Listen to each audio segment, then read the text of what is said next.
Salam sejahtera, salam penuh sukacita. Bisa berjumpa kembali dengan Bapak Ibu sekalian, seluruh jemaat simpatisan gereja GCC dimanapun Anda berada. Dan juga salam saya tujukan kepada seluruh dosen teologi, para pendeta-pendeta, mahasiswa teologi, dan juga aktivis-aktivis gereja dimanapun Anda berada dan Anda melayani. Hari ini kita akan lanjutkan kembali pelajaran kita tentang Roh Kudus yang kami siarkan melalui link YouTube kami, Suara Kebenaran GCC. Ada juga satu link YouTube, Bible Teaching Ministry, yang juga memuat topik pelajaran ini. Topik pelajaran yang akan kita bahas pada saat ini adalah doktrin Roh Kudus. Dan kami sudah siapkan 25 sesi topik Roh Kudus, dan hari ini kita akan masuk ke sesi yang ke-22. Sebelum kita belajar, kita akan berdoa. Mohon Tuhan Yesus pimpin kita. Di dalam nama Tuhan Yesus Kristus kami berdoa.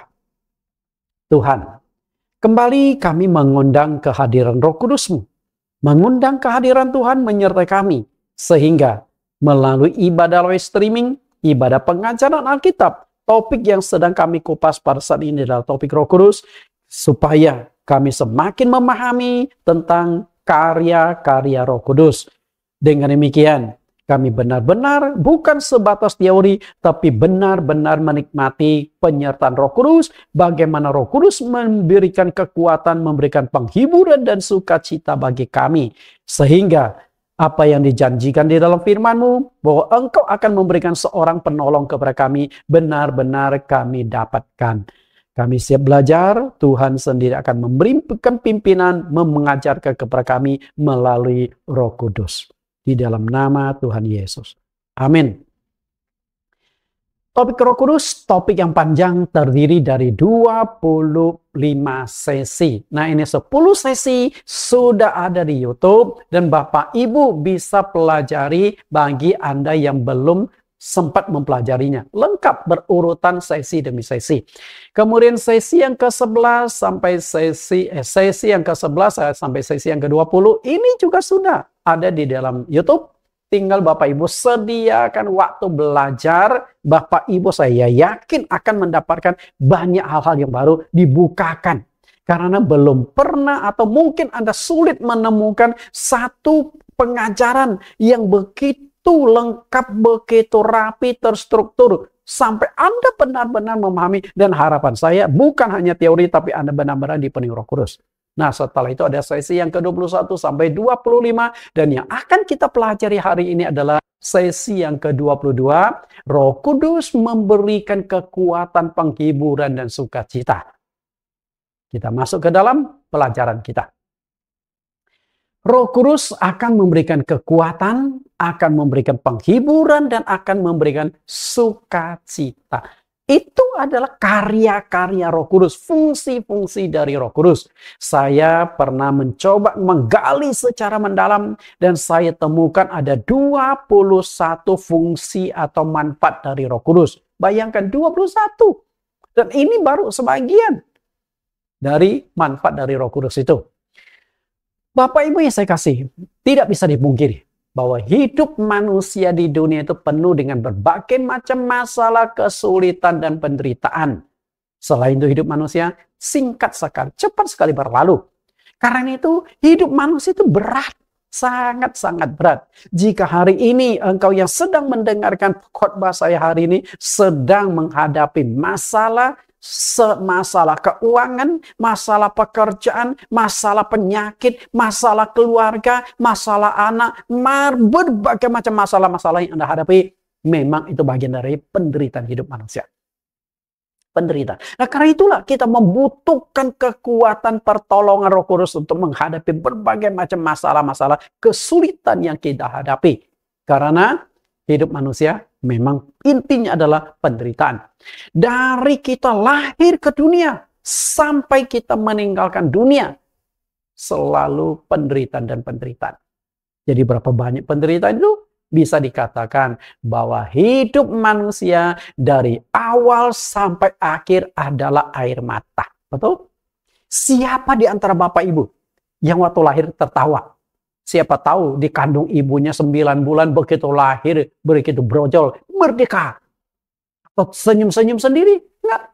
Setiap orang lahir itu kondisi menangis karena si bayi tersebut secara naluri sudah tahu tantangan, kesulitan, penderitaan, perjuangan hidup sudah dimulai. Dan sepanjang kehidupannya di dunia akan banyak air mata yang mengalir. Ketika sakit, mengalir air mata. Ketika putus cinta, ketika bercerai, ketika keluarga bermasalah, ketika ekonomi bermasalah, di PHK. Banyak air mata yang akan mengalir sepanjang hidup kita. Sampai suatu saat kita meninggal, kembali lagi ke air mata. Betul? Mungkin waktu meninggal bukan Anda menangis, tapi pasangan hidupmu menangis, anak cucu menantumu menangis, orang-orang dekatmu menangis. Tergantung bagaimana Anda hidup. Semakin baik hidupmu, semakin banyak orang yang akan menangis. Karena itulah hidup penuh penderitaan disingkapkan oleh Nabi Musa beberapa ribu tahun yang lampau. Mazmur 90:10. Masa hidup kami 70 tahun. Dan jika kuat 80 tahun. Dan kebanggaannya adalah kesukaran dan penderitaan. Sebab berlalunya buru-buru dan kami melayang lenyap. Ini adalah pengalaman hidup dari Nabi Musa. Dia berkata, masa hidup seseorang 70, kalau kuat 80. Kenapa bisa muncul ring 70-80? Karena orang yang paling banyak meninggal di usia saat itu kemungkinan ringnya 70-80. Kalau hari ini kan sudah menurun. 50-55 itu yang paling banyak meninggal. Bapak Ibu. Dan selama 70-80 tahun kehidupan yang paling menonjol itu apa? Kesukaran dan penderitaan. Dan itu wajar. Lahir air mata, mati pun air mata. Bahkan si Musa kecil sewaktu dilahirkan dia sudah harus menghadapi penderitaan itu. Saat itu keluar aturan dari Firaun. Setiap anak-anak Ibrani kalau lahirnya laki-laki lemparkan ke dalam sungai Nil. Kejam. Jadi begitu lahir oek-oek sudah harus dibuang ke sungai Nil. Bayang nggak bagaimana terlukanya penderitaan orang-orang yang punya anak saat itu. Sehingga mereka banyak yang takut punya anak. Karena takut lahirnya laki-laki. Kalau lahir perempuan nggak ada masalah. Lalu kenapa dibedakan laki-laki dengan perempuan? Karena kalau perempuan nggak akan jadi tentara. Kalau laki-laki setelah dewasa jadi tentara. Dan Firaun itu takut suatu hari akan menjadi musuh dalam selimut. Karena mereka kan menjajah bangsa Israel. Dan banyak bangsa Israel yang secara mental dan hati itu terluka kepada bangsa Mesir. Begitu ada kesempatan balas, ada kesempatan berontak, pasti mereka berontak. Jadi kalau Mesir berperang dengan negara lain, nah mereka akan berperang juga dari dalam musuh dalam selimut. Makanya berapa banyak anak ini buang? Musa pun sempat dibuang. Ya. Tapi Tuhan menyelamatkan Musa. Bahkan terjadi kontradiksi. Firaun mengatakan semua putra Ibrani harus dilemparkan ke dalam sungai Nil. Tapi cucu angkatnya sendiri adalah putra Ibrani.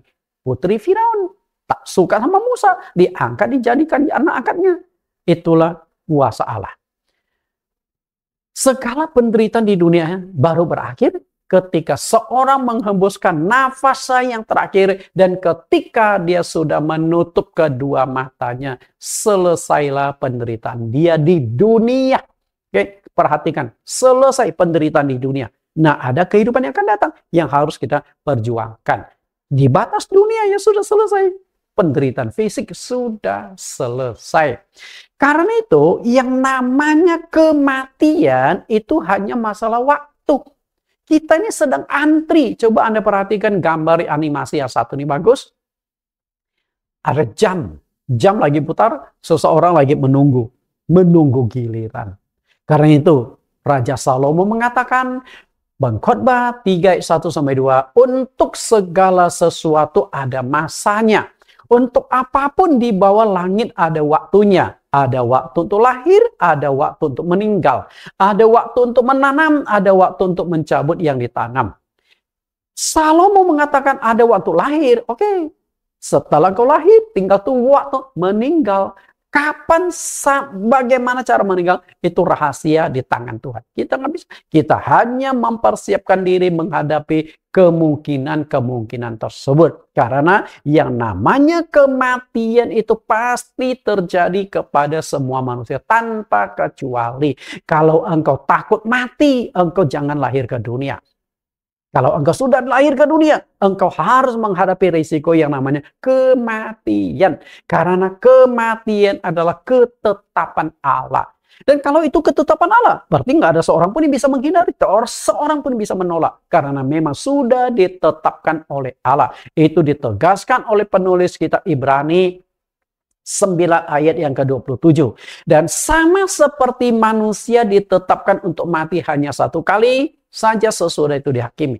Perhatikan kata kematian itu ditetapkan oleh Allah. Nah, kalau sudah ditetapkan berarti tidak ada seorang pun bisa menghindari. Dan memang fakta sejarahnya, sejak dunia diciptakan, mati, dan mati. Tidak ada seorang pun bisa menghindari kematian selain 2 orang.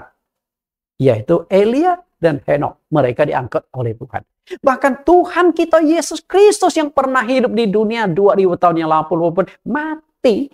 Cuman kita bedanya, kalau manusia mati masuk kubur nggak naik-naik. Kalau Yesus mati di kubur 3 hari, dia bangkit kembali, membuktikan dia hidup, lalu naik ke surga. Berarti setelah kematian ada kehidupan. Kalau setelah kematian tidak ada kehidupan, maka tidak akan ada yang namanya kebangkitan. Karena itu kita harus pikirkan semua itu. Kenapa kita pikirkan? Karena hanya ada satu kesempatan.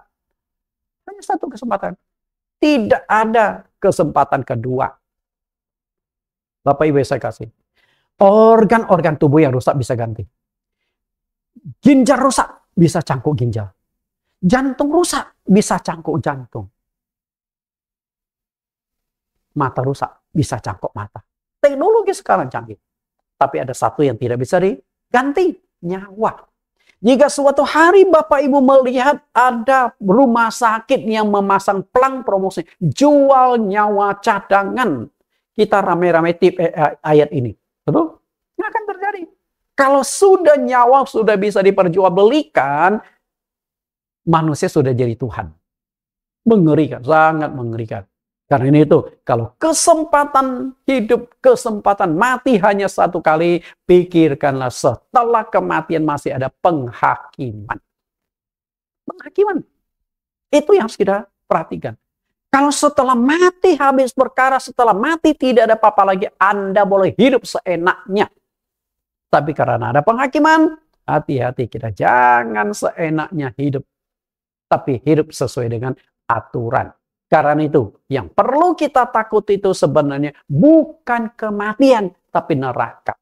Kematian nggak usah ditakutkan. Karena apa? You takut juga mati. Bahkan semakin takut, semakin cepat mati. Karena ketika Anda sakit, lalu dokter vonis, hidupmu tinggal 4 bulan. Mulai dia ketakutan. Hitung kalender tiap hari, buka kalender. Hidupku semakin berkurang, semakin berkurang. Malahan cepat mati. Dokter vonis Anda 4 bulan, 2 bulan Anda sudah game. Karena apa? Kekhawatiran, tidak bisa tidur. Karena itu jangan takut mati. Hidup mati bukan di tangan kita. Hidup mati di tangan Tuhan. Kalau Tuhan mau sembuhkan engkau bisa sembuh. Tapi kalau waktunya memang Tuhan mau panggil Anda nggak bisa menghindar. Yang perlu Anda takuti adalah neraka. Karena setelah mati, seperti yang dikatakan oleh Raja Salomo tadi, Pengkhotbah pasal 3, untuk segala sesuatu ada waktunya. Ada waktu untuk lahir, ada waktu untuk mati. Nah, kemudian berbicara lebih jauh tentang kematian, Salomo berkata di Pengkhotbah 12 ayat 13-14, akhir kata dari segala yang didengar ialah takutlah akan Allah dan berpeganglah pada perintah-perintahnya. Karena ini adalah kewajiban setiap orang. Karena Allah akan membawa setiap perbuatan ke pengadilan yang berlaku atas segala sesuatu yang tersembunyi. Entah itu baik, entah itu jahat. Perhatikan di sini yang senada dengan Ibrani tadi. Allah akan membawa setiap perbuatan ke pengadilan. Itu yang namanya penghakiman. Berarti kita hidup, kita masih harus mempertanggungjawabkan kehidupan kita di dunia. Jika Anda tidak lolos dari penghakiman, sangat-sangat mengerikan. Karena Anda akan dibakar, disiksa di dalam api neraka. Api yang begitu menakutkan, api yang begitu dahsyat.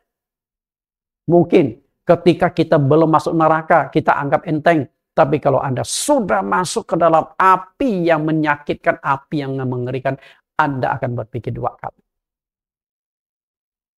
Seorang perokok, ketika divonis oleh dokter kanker paru-paru, dia berhenti rokok dong. Kenapa? Sudah alami gimana menderitanya. Mungkin dia akan berkata, nyesal kalau tahu gitu gue nggak merokok dari dulu. Sesal pasti datang selalu belakangan. Kalau engkau ingin merasakan panasnya neraka, nggak usah masuk neraka dulu. Selesai dengarkan khotbah saya, Anda bakar jari Anda pakai korek api, bakar saja 5 detik saja. Itu 0, sekian, 0,00 sekian kondisi neraka.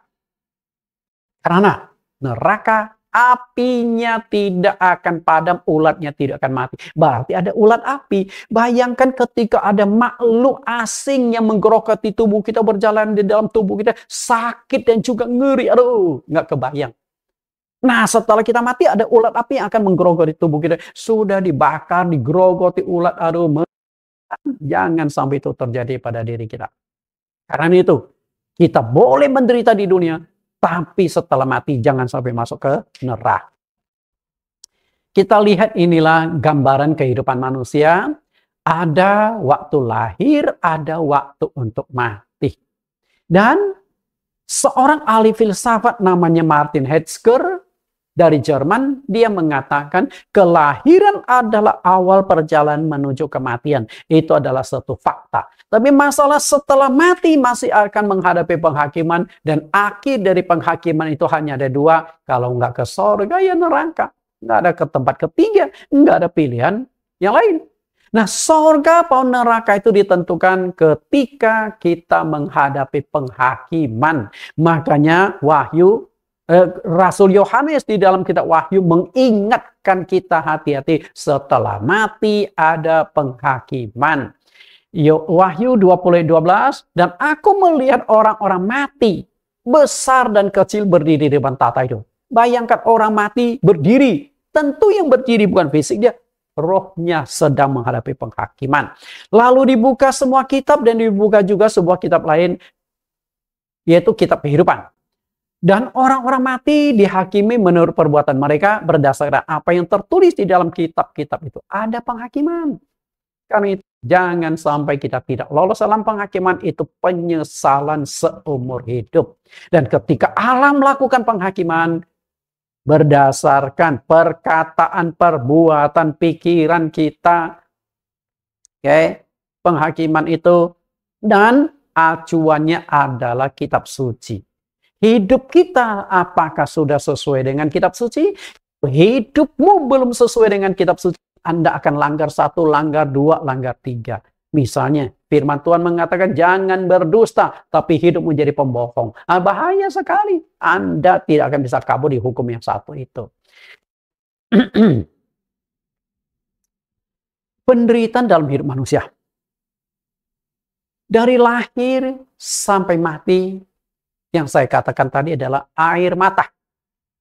Lahir air mata, sepanjang hidup air mata, dan setelah mati air mata.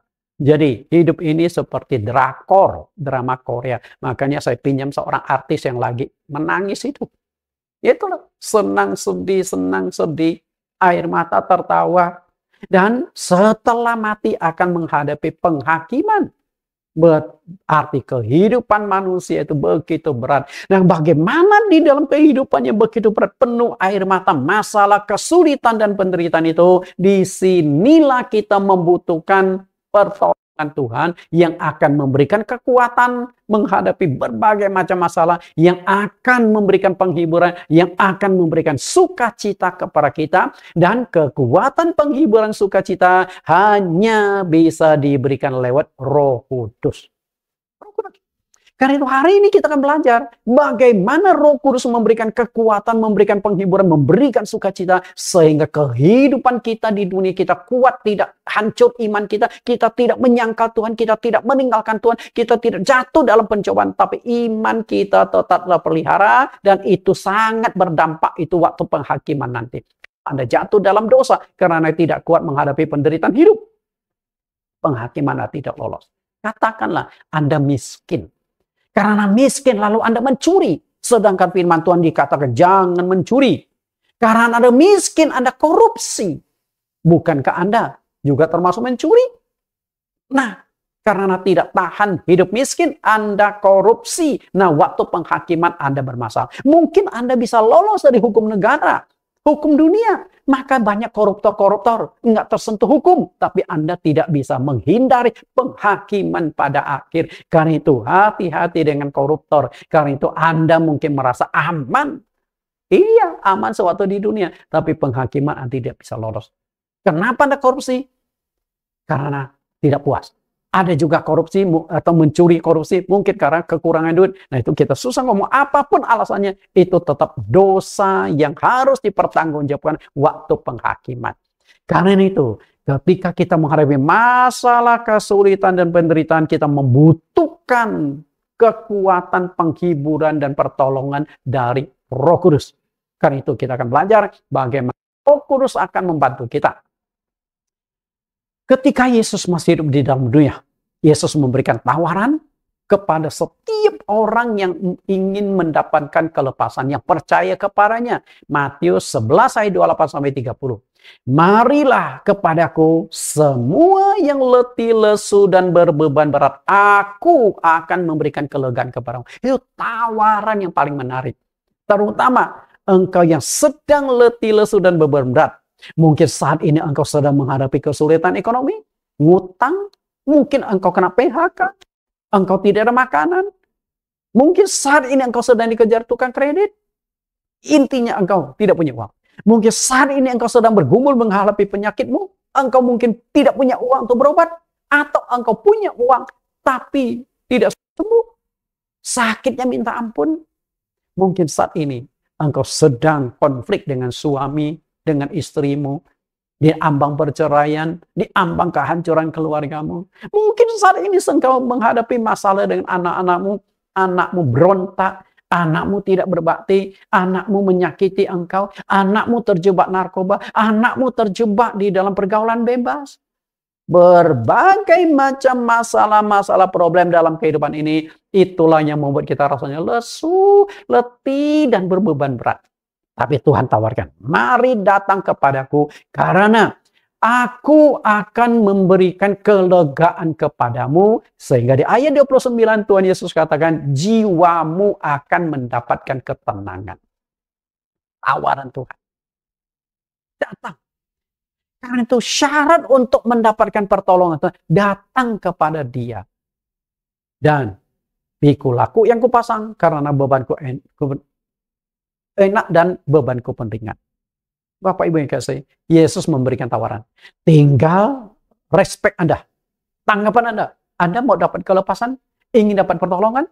Karena itu, datang kepada Yesus. Lalu mungkin ada pertanyaan, gimana datangnya Pak? Di mana Yesus ada? Kalau Yesus masih hidup, gue bisa cari Dia. Sekarang gue datangnya bagaimana? Oke, kita analisa lebih jauh. Datang kepada Dia. Ketika Tuhan Yesus masih melayani di dunia, tawaran itu tentu tidak masalah. Yang sakit, lesu, berbeban berat, semuanya satu demi satu ditolong oleh Tuhan Yesus. Karena ketika Tuhan Yesus melakukan penginjilan keliling yang dicatatkan di Matius 4 ayat 23, di seluruh Galilea, Ia mengajar dalam rumah-rumah ibadat dan memberitakan Injil kerajaan Allah serta melenyapkan segala penyakit dan kelemahan di antara bangsa itu. Yesus bukan hanya memberitakan Injil, tapi Yesus juga sembuhkan penyakit-penyakit mereka. Yesus juga tolong mereka. Masalah kesulitan mereka itu satu demi satu Tuhan Yesus tolong. Dalam hal ekonomi, Yesus juga sanggup mengubah air menjadi anggur. 5 roti, 2 ikan dimakan 5.000 orang. Yesus sanggup melakukan pelipat gandaan. Yesus juga bisa menggerakkan ikan di laut. Semalam-malaman murid menjala ikan, tidak seekor pun ikan mereka dapatkan. Lalu Yesus datang, Yesus suruh tebarkan jalamu di sebelah kanan perahu. Mereka dapat 153 ekor ikan besar-besar. Yesus sanggup. Yesus bisa. Saat itu dia masih hidup di dunia. Tapi kalau Yesus sudah mati naik ke sorga, bagaimana? Yesus yang waktu hidup bisa meredakan angin ribut.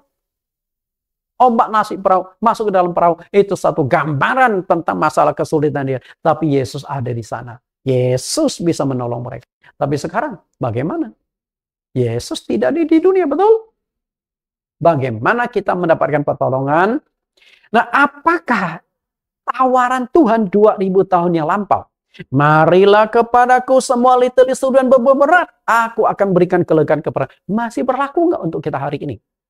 Bapak Ibu sekalian, masih berlaku tidak tawaran dari Tuhan? Saya ingin katakan kepada Anda. Banyak umat Kristen tidak menyadari bahwa janji Tuhan adalah ya dan amin.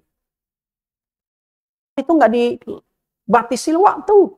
Janji Tuhan tidak lekang oleh waktu. Kalau dia sudah berjanji, mari kepadaku yang letih lesu dan beban berat, aku akan berikan kelegaan kepadamu. Berarti ini kan tawaran selamanya. Selama penginjilan berarti tawaran Yesus masih tetap aku. Karena itu, Matius 11 ayat 28 sampai 30 masih sangat relevan tawaran Tuhan. Bagaimana Anda dapatkan kekuatan? Bagaimana Anda dapatkan kelepasan? Itu yang paling penting kita ingin tahu. Sekalipun Yesus saat ini tidak ada di dunia secara fisik. Kalau dulu 2000 tahun yang lampau, secara fisik dia masih ada di dunia. Segala masalah Yesus bisa bantu. Tapi sekarang bagaimana kita mendapatkan bantuan Yesus? Tidak usah khawatir. Yesus sudah menyediakan penggantinya di dunia. Yesus sudah menggantikan. Lalu apa yang digantikan Yesus? Yesus sebelum meninggalkan murid-murid, dia sudah katakan, aku tidak akan meninggalkan engkau yatim piatu. Kalau Tuhan tidak meninggalkan mereka, lalu kenapa Tuhan Yesus naik ke sorga? Lalu bagaimana realisasi Tuhan tidak meninggalkan mereka sebagai yatim piatu?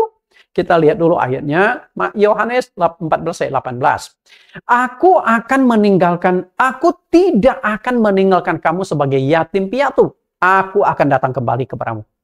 Itu diucapkan Yesus. Sewaktu Yesus masih bersama. Aku akan datang kembali. Kalau datang kembali di akhir zaman, sama saja bohong. Betul nggak? Berarti Yesus tinggalkan. Berarti ayat ini nggak cocok.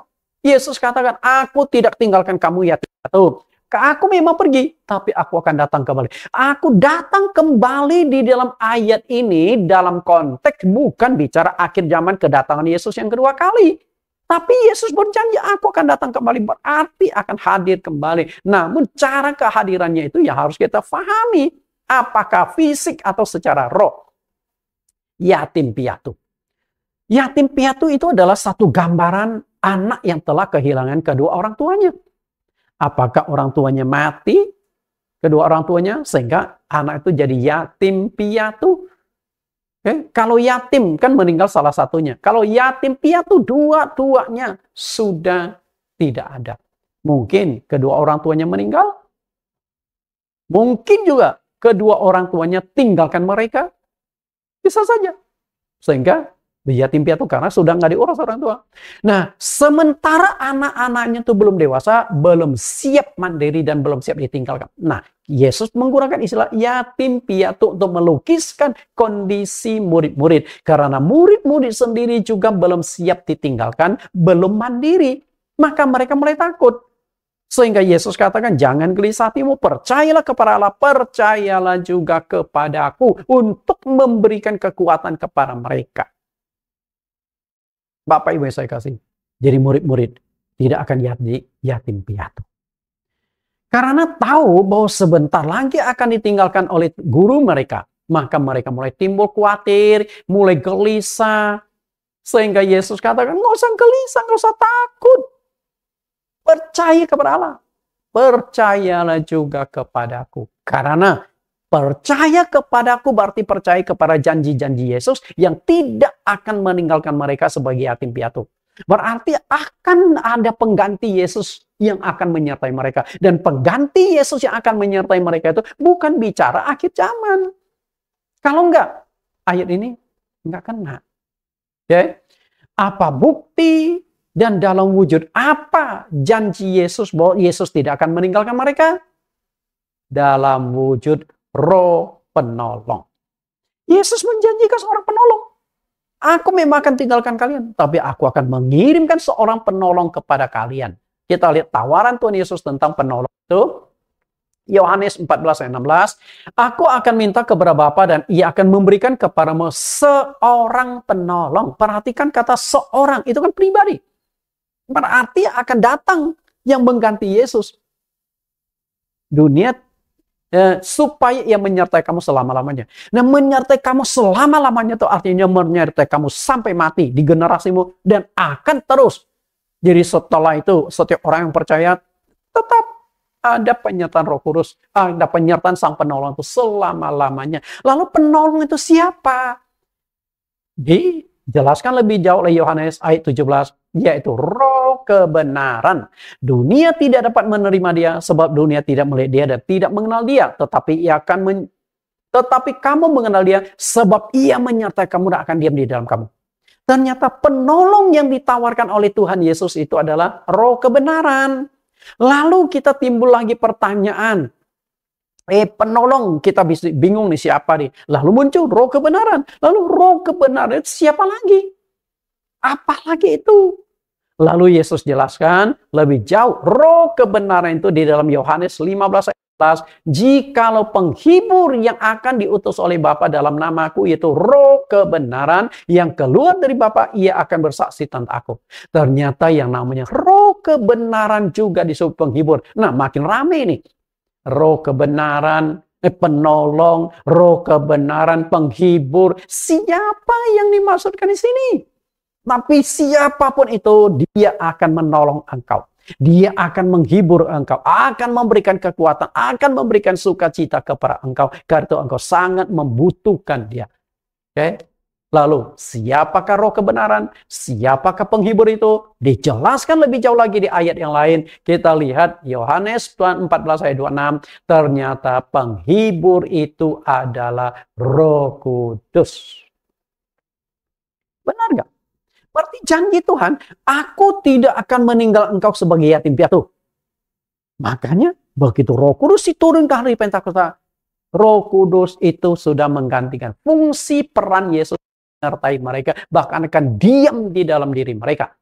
Bahkan itu lebih hebat lagi. Ketika Yesus hidup kan terbatas. Yesus nggak bisa menyertai murid 24 jam. Tapi ketika sudah ada Roh Kudus masuk dan diam di dalam kita, Roh Kudus menyertai engkau 24 jam. Ada pertolongan sangat. Ketika Roh Kudus itu, maka engkau akan dapatkan kekuatan. Engkau akan dapatkan penghiburan. Engkau akan dapatkan sukacita. Karena Roh Kudus akan memberikan semuanya itu.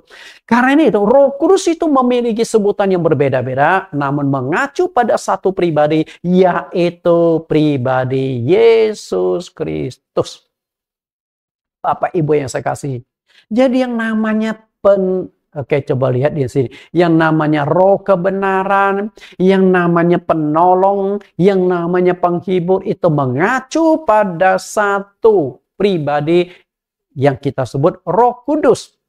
Lalu siapakah Roh Kudus itu? Roh Kudus itu adalah rohnya Tuhan Yesus sendiri. Jadi jelaskan. Apakah Yesus meninggalkan murid-murid? Enggak. Aku akan pergi, tapi aku akan datang kembali. Aku tidak akan tinggalkan kamu sebagai yatim piatu. Aku akan menyertai kamu. Berarti janji Tuhan tidak akan meninggalkan murid-murid itu diaplikasikan, diwujudkan dalam Roh Kudus. Dan itu terbukti setelah Yesus mati. Karena Yesus mati, murid-murid sempat kehilangan kepercayaan diri. Mereka kembali lagi jadi nelayan, menjala ikan. Yesus berkata waktu manggil mereka, mari ikut aku, kamu akan kujadikan penjala manusia. Setelah Yesus mati, kembali lagi menjadi penjala ikan. Secara ekonomi belum siap mandiri. Mereka takut tidak mendapat makanan. Bapak Ibu yang saya kasih. Setelah itu Yesus bangkit 40 hari berulang kali menampakkan diri. Kemudian naiklah ke surga.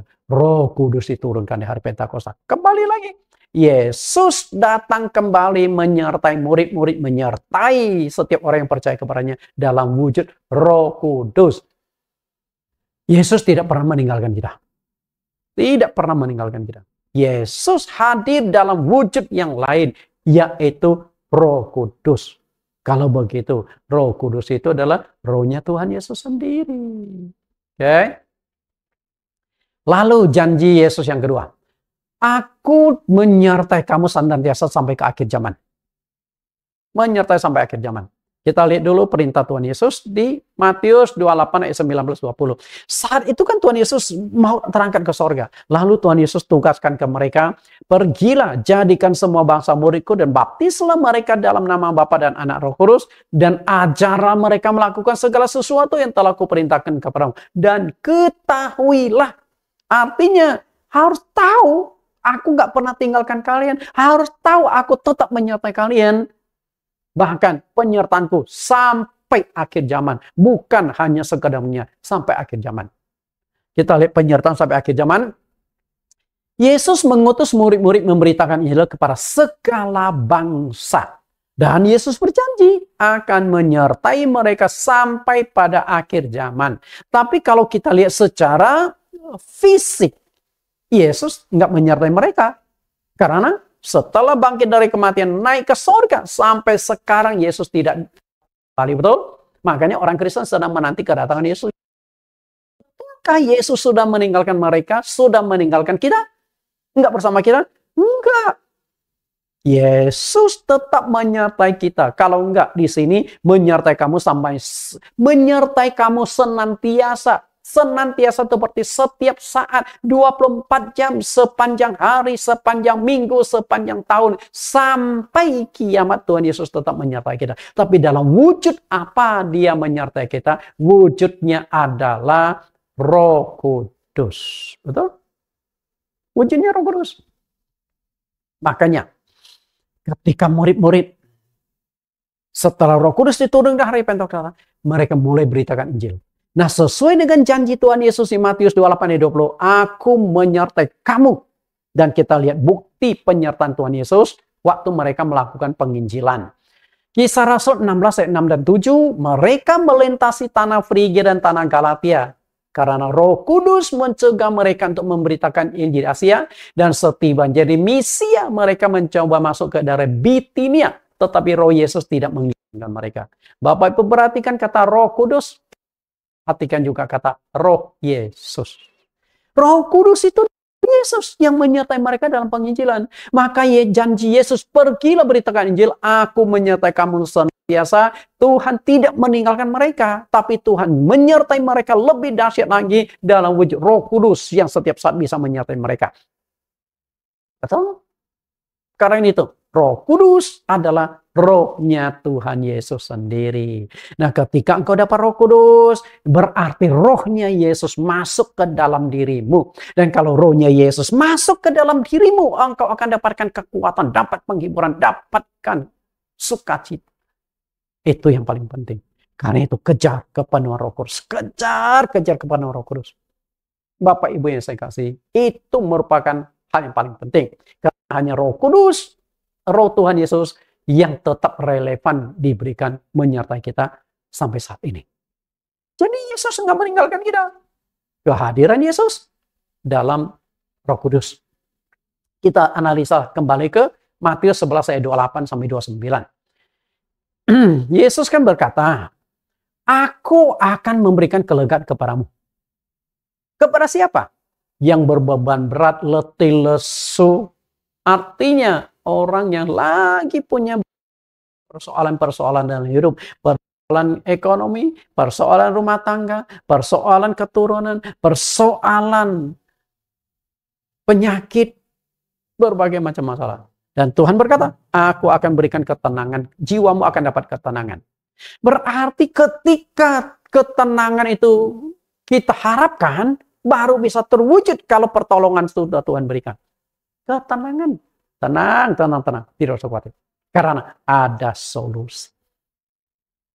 Betul nggak? Sama seperti ketika engkau divonis. Bapak, engkau ada kanker. Engkau tidak lama lagi mati. Pasti ada panik, dok. Gimana dokter? Tenang. Aku ada solusi. Kankermu bisa aku obati. Nah, kita kan, syukurlah dapat pengharapan. Betul? Pertolongan Tuhan. Karena itu, Tuhan akan memberikan, Roh Kudus akan memberikan kekuatan kepada kita, Roh Kudus akan memberikan penghiburan kepada kita, Roh Kudus akan memberikan sukacita kepada kita. Itulah peran, itulah fungsi, itulah manfaat dari Roh Kudus. Dari 21 manfaat, saya munculkan beberapa manfaat sekaligus di sini. Nah, kita lihat secara sekilas. Karena untuk membahas secara mendalam, waktu yang kita butuhkan sangat banyak. Yang pertama, Roh Kudus memberikan kekuatan. Roh Kudus memberikan kekuatan. 1 Timotius 1 ayat 7, sebab Allah memberikan kepada kita bukan roh ketakutan, melainkan roh yang membangkitkan kekuatan kasih dan ketertiban. Perhatikan, roh yang membangkitkan kekuatan. Pak Nathan, kok ini ditulis pakai roh kecil? Roh ini roh apa? Tentu di sini masih bicara roh kita. Roh kita itu takut. Kita takut, kita khawatir, kita tidak siap menghadapi berbagai macam masalah dan kesulitan. Tapi roh kita yang kecil ini, yang lemah ini akan dikuatkan. Dibangkitkan kekuatan. Lalu bagaimana supaya bisa dibangkitkan kekuatan? Bapak Ibu yang saya kasih, berarti ada kekuatan lain yang harus menyertai kita. Betul nggak Bapak Ibu? Harus ada kekuatan yang menyertai kita. Apa itu? 1 Yohanes 4:4. 1 Yohanes 4:4. Kamu berasal dari Allah, anak-anakku, dan kamu telah mengalahkan nabi-nabi palsu itu, sebab roh yang ada di dalam kamu lebih besar daripada roh-roh yang ada di dalam dunia. Perhatikan, roh huruf besar, roh yang ada di dalam kamu. Itu bukan berbicara roh kita, tapi ada roh lain yang masuk ke dalam kita yang lebih besar dari roh kita. Nah, itu yang akan memberikan kekuatan. Yang akan memberikan kekuatan. Yang akan memberikan penghiburan. Yang akan memberikan kuasa. Bapak Ibu, yang dimaksudkan adalah Roh Kudus. Roh yang ada di dalam kamu lebih besar. Kalimat ini hanya cocok ketika kita bicarakan dengan orang yang sudah ada Roh Kudus di dalam dirinya. Kalau orang itu belum ada Roh Kudus, bagaimana ada roh yang lebih besar? Roh kita tuh lemah. Saya sudah berulang kali jelaskan, roh itu ada 4 macam. Allah, malaikat, iblis, dan manusia. Dan yang paling lemah dari 4 macam roh itu adalah rohnya manusia. Kita lemah. Maka untuk dapatkan kekuatan, kita membutuhkan backup. Kita membutuhkan backingan dari roh yang lebih besar. Yang dimaksudkan di sini adalah Roh Kudus. Peran Roh Kudus untuk memberikan kekuatan dan keberanian jelas tampak pada diri Rasul Petrus sebelum dan sesudah pencurahan Roh Kudus di hari Pentakosta. Nah, kita akan coba bandingkan. Betul nggak bahwa Roh Kudus itu memberikan kekuatan, Roh Kudus itu memberikan keberanian, Roh Kudus yang akan memberikan kesanggupan. Kita lihat perbandingannya.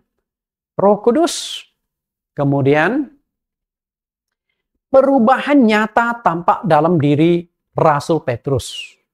Anda bandingkan sebelum Pentakosta dan sesudah Pentakosta.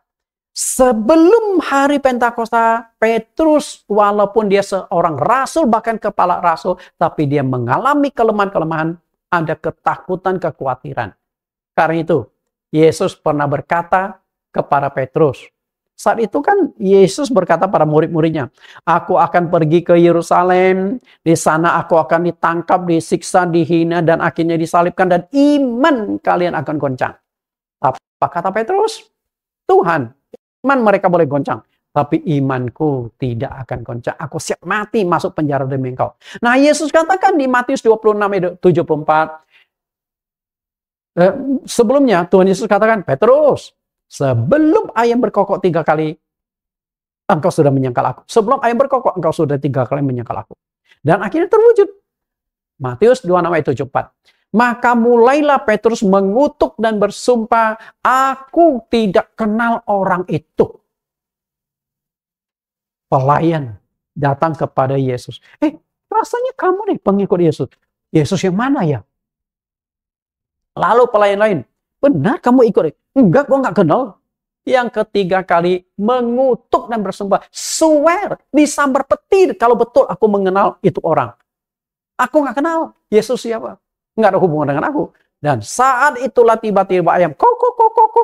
Petrus langsung ingat, aduh cilaka, guruku sudah ingatkan aku, sebelum ayam berkokok engkau sudah 3 kali menyangkal aku. Apa yang terjadi?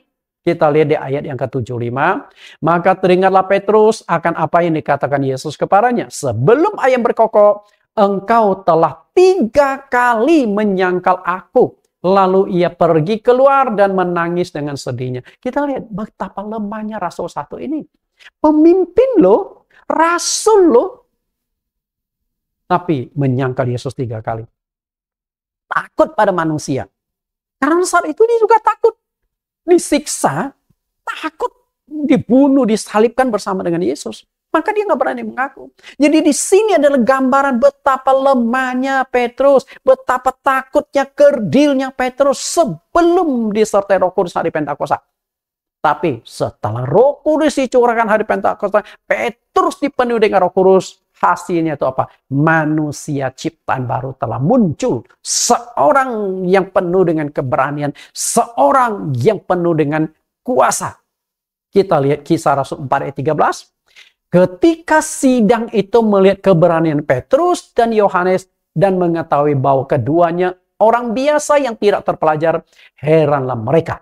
Dan mereka mengenal keduanya sebagai pengikut Yesus. Perhatikan kata melihat keberanian Petrus dan Yohanes. Petrus timbul keberanian, Yohanes pun sama berani. Lalu ayat 19. Tetapi Petrus dan Yohanes menjawab mereka, silakan kamu putuskan sendiri. Manakah yang benar di hadapan Allah? Taat kepada kalian atau taat kepada Allah? Takut pada kalian atau takut kepada Allah? Wah, luar biasa nih. Dengan kata lain, gue nggak takut. Lu mau bunuh, ya bunuh. Wah, perubahan yang sangat nyata. Itu setelah Roh Kudus, setelah Yohanes, rasul-rasul yang dipenuhi Roh Kudus, berani sekali. Berarti dari sini kita bisa melihat Roh Kudus itu memberikan kekuatan, memberikan keberanian kepada murid-murid. Nah, kalau begitu Roh Kudus juga akan memberikan keberanian, kekuatan kepada kita dalam saksi. Betul nggak? Kisah Rasul 4 ayat 29. Dan sekarang ya Tuhan, lihatlah bagaimana mereka mengancam kami dan berikanlah kepada hamba-hamba keberanian untuk memberitakan Injil. Secara manusia, mereka juga takut. Makanya di ayat 29 murid-murid itu berdoa.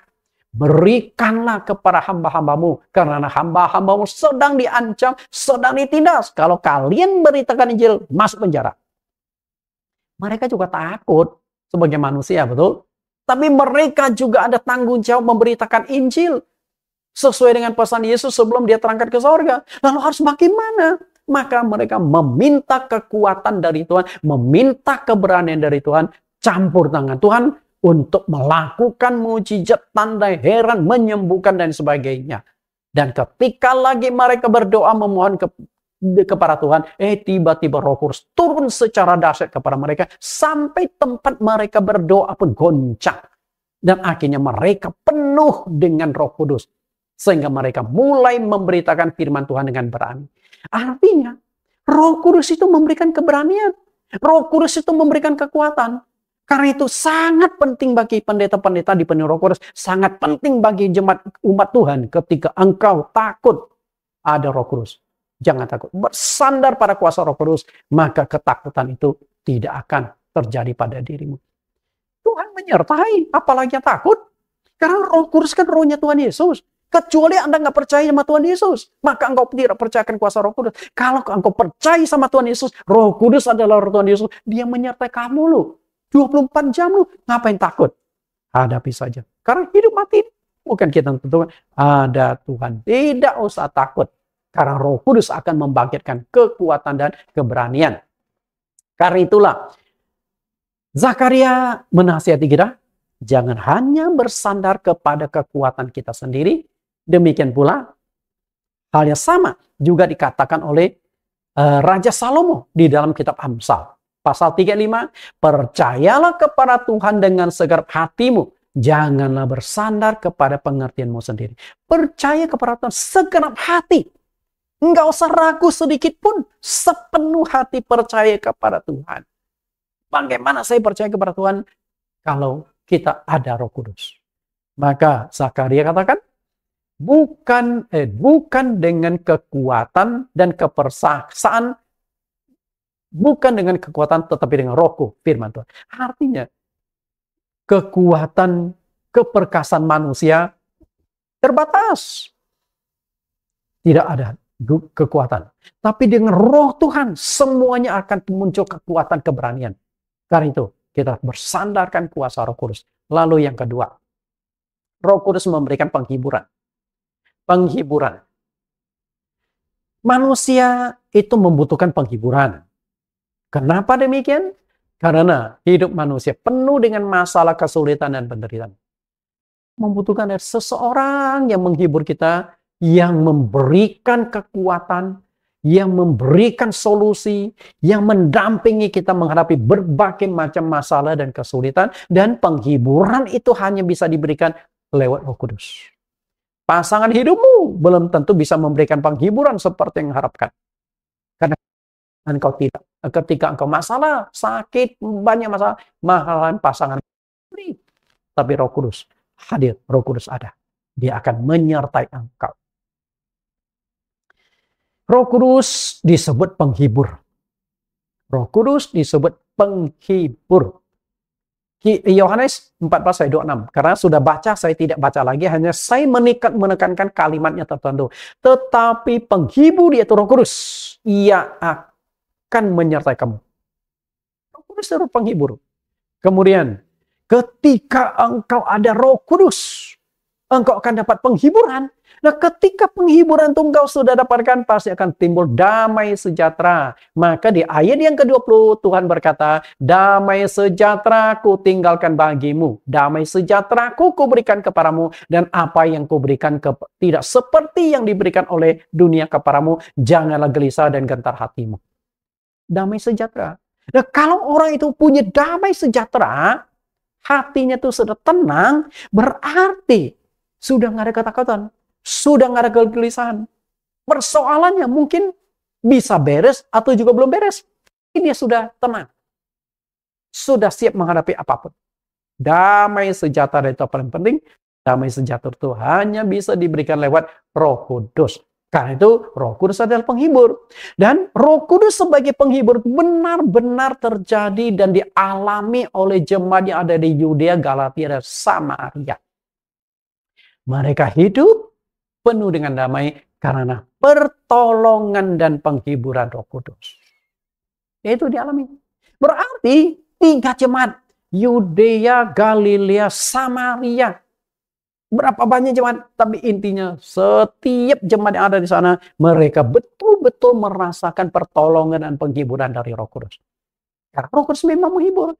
Karena itu kalau engkau ada Roh Kudus di dalam dirimu, engkau mungkin menghadapi berbagai macam masalah kesulitan, tapi Roh Kudus akan menghibur. Kuatkan, tenang, aku menyertai kamu. Aku tidak pernah meninggalkan engkau. Penghiburan sangat-sangat penting. Karena itu, ketika saya dalam pelayanan kan menghadapi berbagai macam persoalan-persoalan.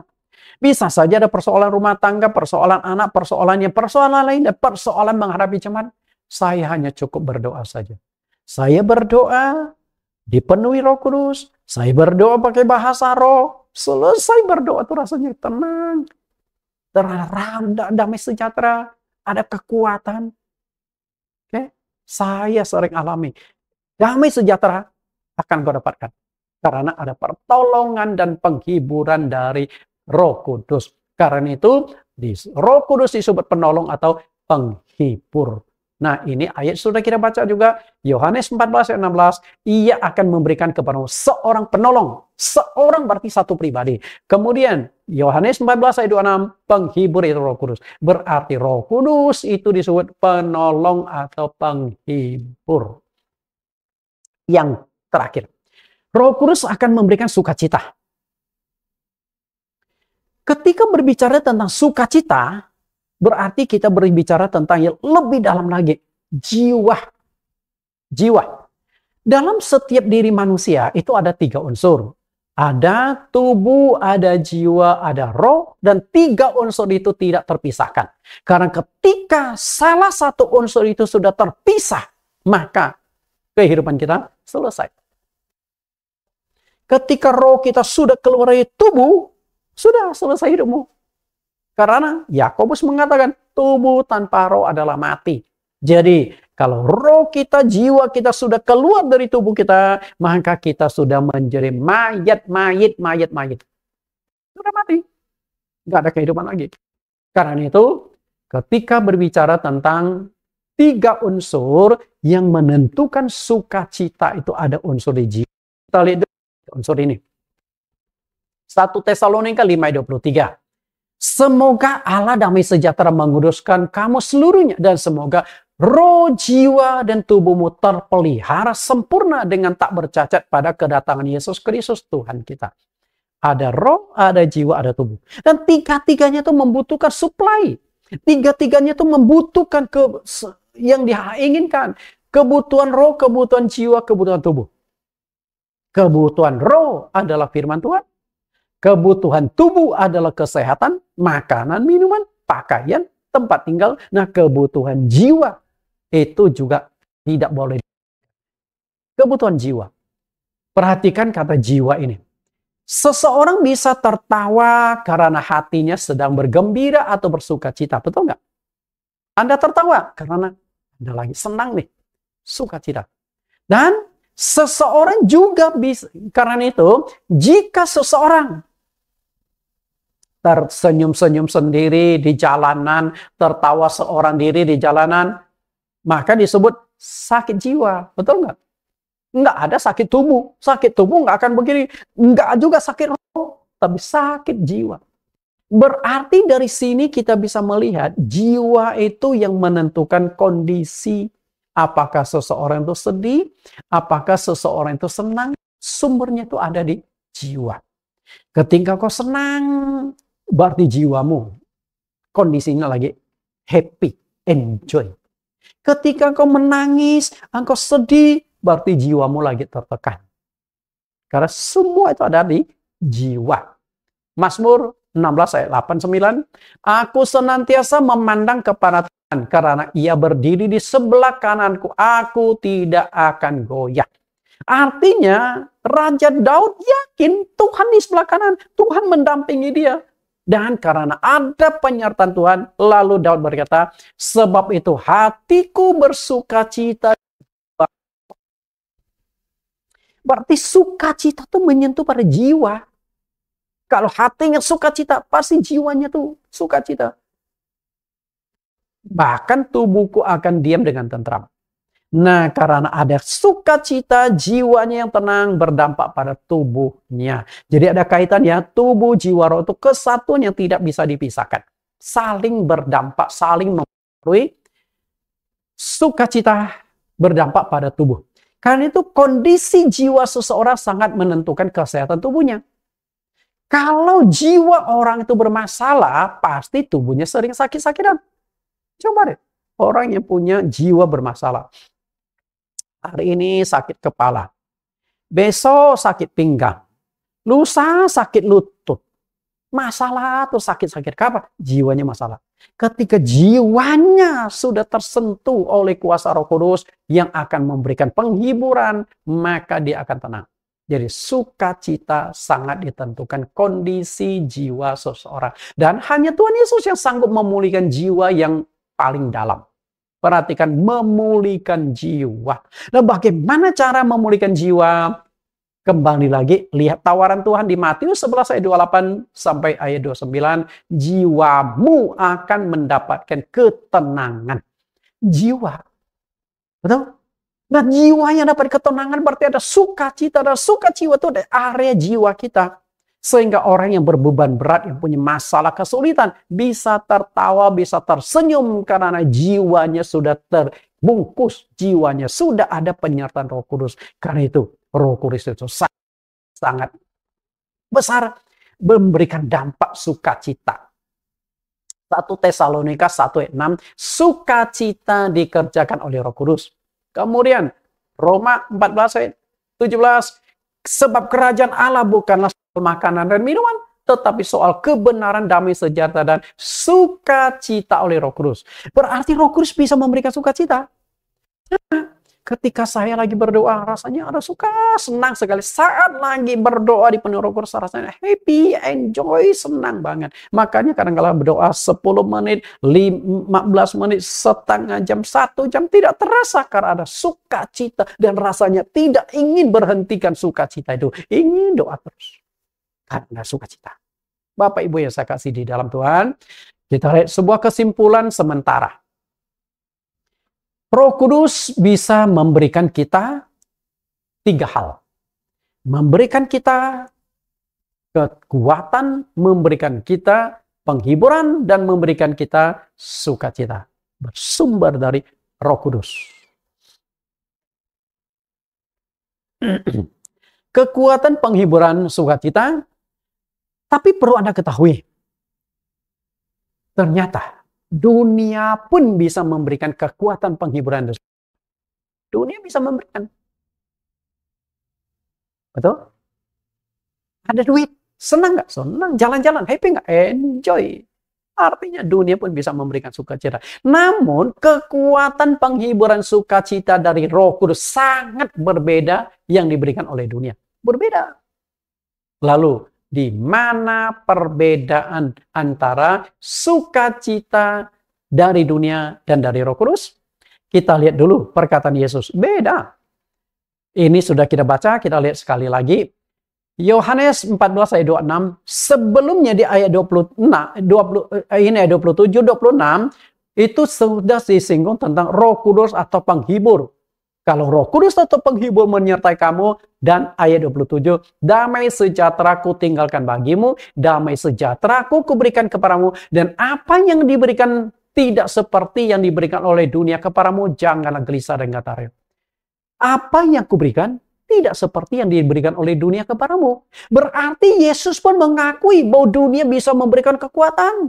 Kalau Anda punya duit, Anda jadi raja, kelihatan power. Tidak takut polisi yang awalnya Anda takut sama polisi, tapi polisi bisa Anda jual belikan. Betul nggak? Anda tidak takut. Anda takut dalam penghakiman, hakimnya sudah di tanganmu. Mau takut apa lagi? Bapak Ibu, mendapatkan sukacita, mendapatkan penghiburan, semua kan Roh Kudus. Semua kan duit. Kalau Anda duit, main ke diskotik, jalan-jalan, happy, enjoy. Karena apa? Punya duit. Tapi yang diberikan oleh Tuhan Yesus beda. Di mana perbedaannya? Kita lihat perbedaan sukacita yang diberikan oleh dunia dengan sukacita yang diberikan oleh Tuhan melalui Roh Kudus. Perbedaan utamanya adalah kekuatan, penghiburan, dan sukacita yang ditawarkan, diberikan oleh dunia, dari luar dimasukkan ke dalam. Betul nggak? Dari luar. Anda melihat film, senang, tertawa, itu kan dari luar, masuk. Anda terhibur. Betul nggak? Dari luar masuk ke dalam. Tapi kalau sukacita dari Tuhan, beda. Kekuatan, sukacita, penghiburan dari Roh Kudus, dari dalam meluap keluar. Mana lebih penting? Dari luar masuk atau dari dalam keluar? Dan saya ingin katakan, dari dalam itu yang ada kekuatan. Itu yang abadi. Kita lihat ayat terakhir, Yohanes 7 ayat 38. Barang siapa percaya kepadaku, seperti yang dikatakan oleh kitab suci, dari dalam hatinya mengalir aliran-aliran air hidup. Perhatikan air, aliran, mengalir terus keluar. Yang dimaksudkan oleh air yang mengalir terus itu apa? Roh Kudus. Ayat 39. Yang dimaksudkannya ialah roh yang akan diterima oleh mereka yang percaya kepadanya, sebab roh itu belum datang karena Yesus belum dimuliakan. Jadi yang namanya kekuatan, penghiburan, sukacita yang berasal dari Roh Kudus meluap dari dalam ke hati. Karena Roh Kudus tinggal di hatimu. Karena Roh Kudus menyertaimu. Sehingga engkau akan merasakan kekuatan, penghiburan, sukacita dari Roh Kudus. Karena Roh Kudus ada, Roh Kudus menyertai engkau. Karena itu kita lihat kesimpulan akhirnya. Hanya jemaat yang benar-benar sudah dipenuhi Roh Kudus, seperti Roh Kudus yang diterima oleh murid-murid dan juga jemaat gereja awal di hari Pentakosta, baru akan merasakan kekuatan, penghiburan, sukacita yang diberikan oleh Roh Kudus. Berarti penting sekali engkau mau Roh Kudus. Sampai engkau dipenuhi Roh Kudus, baru engkau bisa merasakan kekuatan penghiburan sukacita. Kalau engkau tidak ada Roh Kudus di dalam hatimu, bagaimana kekuatan penghiburan sukacita engkau bisa dapat? Maka jemaat GCC, berjuanglah, mohon kepada Roh Kudus. Agar Roh Kudus menyertaimu, agar Roh Kudus ada di dalam dirimu, dan engkau akan dapatkan kekuatan penghiburan dan sukacita. Apapun problem permasalahan kau hadapi, tapi engkau sudah punya kekuatan hadapi semua itu. Tuhan Yesus memberkati. Kita berdoa. Di dalam nama Tuhan Yesus Kristus kami berdoa. Tuhan, kami bersyukur bahwa Engkau sudah menyingkapkan lagi kebenaran. Ternyata begitu besar dampak, begitu besar manfaat Roh Kudus di dalam kehidupan kami. Roh Kudus yang akan memberikan kekuatan, Roh Kudus yang akan memberikan penghiburan, dan Roh Kudus yang akan memberikan sukacita. Dan semua itu kami sangat butuhkan, karena kehidupan kami yang penuh dengan masalah kesulitan dan penderitaan, masalah ekonomi, masalah kesehatan, masalah rumah tangga, masalah pekerjaan, masalah keturunan, masalah apapun yang kami hadapi. Tapi jika ada Roh Kudus di dalam diri kami, kami kuat, kami sanggup, dan kami akan diberikan penghiburan, sukacita. Karena Tuhan bersama dengan kami. Karena Roh Kudus adalah rohnya Tuhan Yesus sendiri, maka bersama dengan Yesus kami bisa menghadapi setiap persoalan-persoalan yang terjadi di dunia ini. Sampai kami dipanggil oleh Engkau. Betapa pentingnya kami dipenuhi Roh Kudus, dan kami berdoa agar setiap orang yang mendengarkan khotbah ini suatu hari kelak mereka benar-benar dipenuhi Roh Kudus hari Pentakosta. Turunlah Roh Kudus ke atas mereka sehingga mereka bisa merasakan sukacita, penghiburan dan kekuatan dari Roh Kudus saat ini sampai selama-lamanya. Tuhan Yesus memberkati kami. Amin. Bapak Ibu saya kasih, sampai bertemu di sesi yang ke-23. Oke, sesi yang ke-23 di minggu yang akan datang. Bagi Bapak Ibu yang menjadi mahasiswa teologi STT GCC, Jesus Class Curriculum, setiap doktrin ada 10 pertanyaan yang perlu Anda jawab. Kita lihat. Judulnya, Roh Kudus memberikan kekuatan penghiburan dan sukacita. Pertanyaan pertama, tuliskan teks ayat Alkitab bahwa kematian adalah ketetapan Tuhan. 2, tuliskan teks ayat Alkitab perkataan Raja Salomo bahwa setelah manusia meninggal akan menghadapi penghakiman Allah. Yang ketiga, Yesus berjanji akan memberikan kelegaan kepada yang letih, lesu, dan beban berat. Apakah syarat untuk mendapatkan semua itu? 4, tuliskan 2 janji Tuhan kepada semua pengikutnya sebagai wujud penghiburan kepada mereka. 5, siapakah penolong yang Tuhan Yesus janjikan untuk menggantikan kehadirannya di dunia? Pertanyaan ke-6, siapa sesungguhnya pribadi dari penolong, penghibur, dan roh kebenaran itu? 7, perubahan apa yang terjadi pada diri Petrus sebelum dan sesudah hari Pentakosta? Apa yang menyebabkan perubahan itu? 8. Tuliskan 3 jemaat atau gereja yang mendapatkan penghiburan dan pertolongan Roh Kudus secara nyata pada saat itu. Yang ke-9, manusia terdiri dari 3 unsur. Unsur apakah yang menentukan seseorang bisa sedih, menangis, atau gembira dan bersukacita? Yang terakhir, apa perbedaan utama kekuatan penghiburan dan sukacita yang diberikan oleh dunia dengan yang diberikan oleh Tuhan Yesus melalui Roh Kudus? Silakan Anda jawab, ketik rapi, dan email kembali ke STT GCC. Tuhan Yesus berkati.